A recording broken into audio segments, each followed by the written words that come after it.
5 राज्यों में हुए विधानसभा चुनाव का एग्जिट पोल आया तो नेताओं की धड़कनें बढ़ गई। राहुल का सपना चकनाचूर हो गया तो मोदी की भी टेंशन बढ़ गई। इन 5 राज्यों की विधानसभा चुनाव को 2024 का सेमीफाइनल माना जा रहा है, लेकिन 3 तारीख को होने वाली काउंटिंग से पहले एग्जिट पोल्स ने सबको चौंका दिया। मोदी के सबसे बड़े तुरुप के इक्के ने आखिरी मौके पर कुछ राज्यों में हारी हुई बाजी को पलट दिया, तो कुछ राज्यों में मोदी शाह की जोड़ी भी असर नहीं दिखा पाई।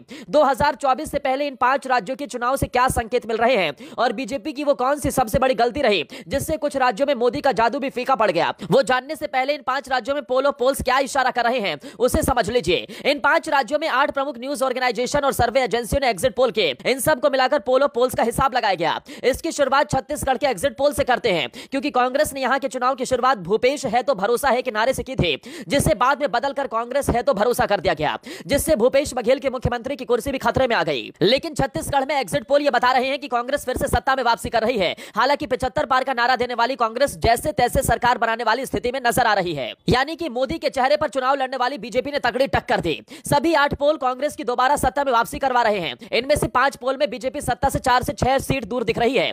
पोल ऑफ पोल्स में बीजेपी को 39, कांग्रेस को 48 और अन्य को 3 सीटें मिलने का अनुमान है। यही हाल राजस्थान का है। गहलोत का जादू काम जरूर आया, लेकिन मोदी और शाह की ताबड़तोड़ रैली ने पानी फेर दिया।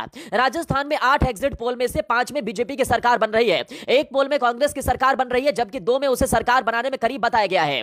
पोल ऑफ पोल्स में बीजेपी को 102, कांग्रेस को 86 और अन्य को 11 सीटें मिलने का अनुमान है। लेकिन एमपी में तो बीजेपी ने सूपड़ा ही साफ कर दिया। एमपी में 18 साल की सरकार के बाद भी शिवराज का जादू बरकरार दिखा तो कमलनाथ और कांग्रेस को तगड़ा झटका लगा। मध्य प्रदेश में 8 एग्जिट पोल में से 4 बीजेपी की सत्ता में वापसी करवा रहे हैं, जबकि 3 पोल कांग्रेस की सरकार बनने की संभावना जता रहे हैं, जबकि 1 सत्ता के करीब भी बता रहा है। पोल ऑफ पोल्स में बीजेपी को 125, कांग्रेस को 100 और अन्य को 5 सीटें मिलने का अनुमान लगाया गया है। लेकिन तेलंगाना में कांग्रेस को जरूर संजीवनी मिलती दिख रही है। तेलंगाना में पोल ऑफ पोल्स के मुताबिक बीआरएस कहीं भी सत्ता में आती नहीं दिख रही। बीआरएस को 44, कांग्रेस को 64, बीजेपी को 7 और अन्य को 7 सीटें मिलने का अनुमान है। तो वहीं मिजोरम में हंग असेंबली यानी किसी को पूर्ण बहुमत मिलता नहीं दिख रहा। कुल मिलाकर अगर देखा जाए तो मध्य प्रदेश और राजस्थान में भारतीय जनता पार्टी सरकार बना रही है, तो इसके अलावा छत्तीसगढ़ में कांटे की टक्कर है। तेलंगाना में कांग्रेस पार्टी सत्ता में आती दिख रही है, तो मिजोरम में हंग असेंबली दिख रही है। यानी कि इन 5 राज्यों के विधानसभा चुनाव के एग्जिट पोल को देखें तो यह समझ जरूर आता है कि भारतीय जनता पार्टी 2 राज्यों में सरकार बनाने की स्थिति में है, तो वहीं 2 पर कांग्रेस और 1 में हंग असेंबली के आसार हैं। लेकिन छत्तीसगढ़ में जो स्थिति नजर आ रही है